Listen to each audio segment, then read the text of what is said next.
Fuse. Just when you thought they were running out of video game names, they come out with Fuse. I'm waiting for the game called The, which would make title cards oh so exciting. How about the game formerly known as The, which would now be an unpronounceable symbol? Just think about that for a second while I shoot this guy in the ass. Fuse! From Insomniac, who's known for games like Ratchet and Clank and Resistance, and EA, known for games like NHL 91 and Jungle Strike on the Sega Genesis. What would video games do without Predator for inspiration? Fuse is a goofy title and a goofy game. Beneath its action exterior lies the heart of a bad game that's good.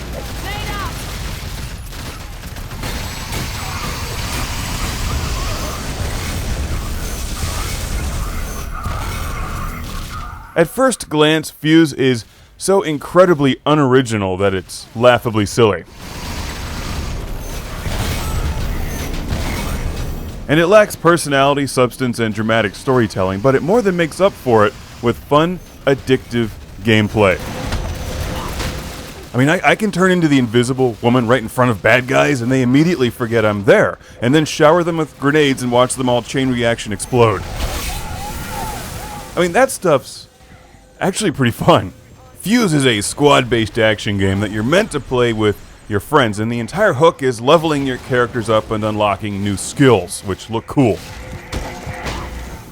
So the entire plot just feels like a giant afterthought. Like, oh man, we needed to make a story too. You get experience for pretty much everything, and then you apply that experience to your upgrade tree, which is pretty much the star of the game. As ridiculous as the rest of the game is, the upgrades are great.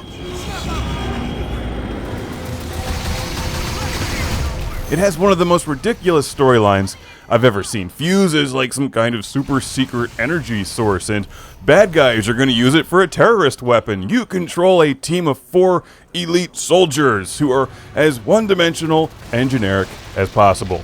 At the beginning of the game, they each pick up their own special fuse-infused weapon, get it? So each squad member has their own skill tree. And, a nice feature, you can switch between them in battle. But you know how it is, once you go invisible, you'll never go back. She's clearly the best because nobody can see her. Snipers on the rooftops. Although the dude with the giant shield is pretty good too for just taking out a lot of bad guys at once.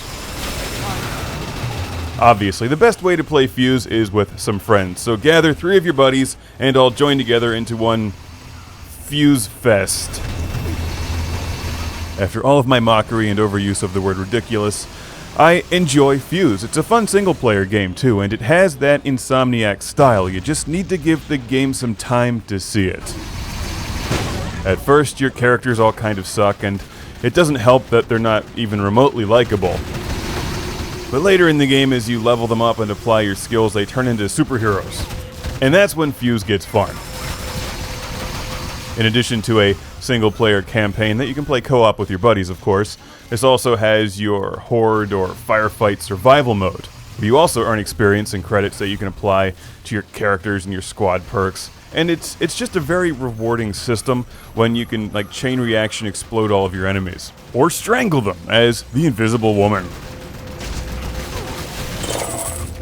If you're looking for innovation or a plot that's memorable, Fuse is not the game for you. But if you're looking for a silly good time that you can play with your friends, then I would recommend checking it out. While Fuse doesn't seem to take itself too seriously, it could have been more charming. Maybe if there were Alombacs running around with them and a little talking robot.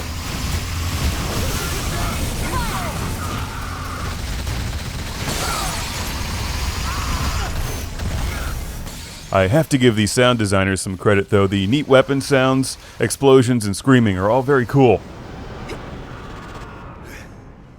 All clear on my end. It's Fuse, available on your game console of choice, provided it's not the Game Boy.